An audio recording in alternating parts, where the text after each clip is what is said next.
Hiya. Uh, I've been asked by some people who are inquiring about Design Your Practice if I could expand a little bit on why I think it's so useful and why it's different from other things that are on offer. So I had a little think, I went through some stuff, and here are the things that I think are probably useful to know.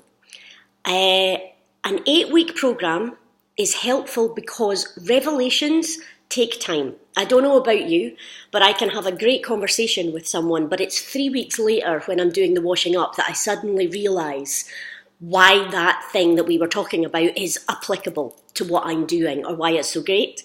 And part of Design Your Practice is that it's laid out over 8 weeks so that you have time to have those revelations and then bring them back to the workroom so that you can then start to incorporate them in your plans. It's not like something where you get lots of brain food and then you're just left on your own to work out what to do about it.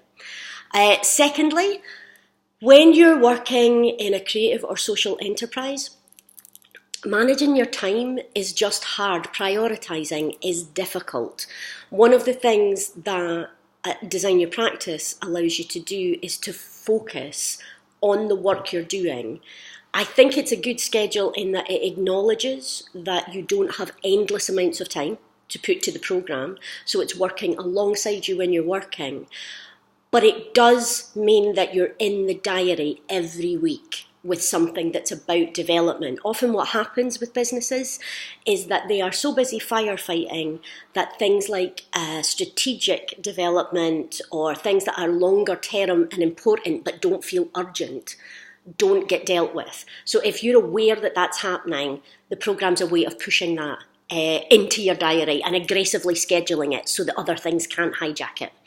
I think that it's easier to see an issue sometimes when it's happening to someone else. So part of being a cohort is that I think we've all had that feeling where like you do your own homework and you think, I can't see what the matter with this is. And then someone else is walking through the same thing and we see it very clearly for them. So I think that's very useful for your own insight. But I think what it also means is that there's a whole cohort of people doing it for you. So as you talk through things, if something's not clear to you, someone else might have the insight for you. That thing of having an outside eye, especially an informed outside eye, like a business advisor or someone who's been running their own business and knows what it's like, is really important, I think, when we're doing work which almost always we are at the heart of. It's very easy, and in fact it's necessary a lot of the time to have tunnel vision when you are the leader of an organisation, because you are the thing that is pushing things forward. But what that means is it's very hard to get outside the organisation or the business and see what it is from the outside. And that's actually a really important thing. Sometimes we think we're struggling and we're not.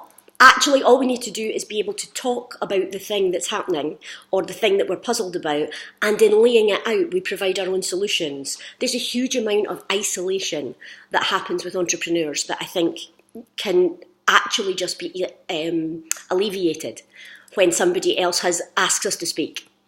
Having a toolkit is, I don't remember how I managed before I had a toolkit of exercises to give forum and focus to my thinking. So what happens is that problem solving without a toolkit is often that you problem solve the things you're very good at problem solving with, and then there's whole areas of things that you don't know how to address. And what I like about creating a toolkit is that not only will that deal with the issues that you are problem solving or planning around just now, but that's something that stays useful all the way through your working life.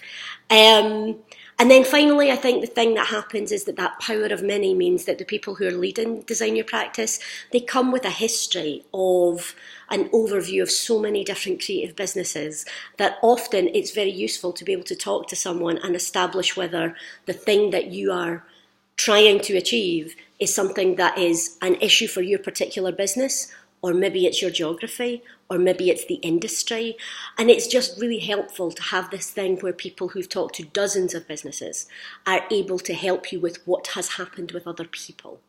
So these are all the things. I put all this together based on the fact that I know that when I was starting my company, even when I was 10 years in, I wish this program had been happening when I needed it, because I feel like as a leader of a business, I was doing a good deal of this stuff without structure, without a cohort, and without that kind of focus on problem solving, and I didn't have anyone to do it with. So these are all the things that I think are really helpful for Design Your Practice. If you need more information, you can find it on www.creativeentrepreneursclub.co.uk.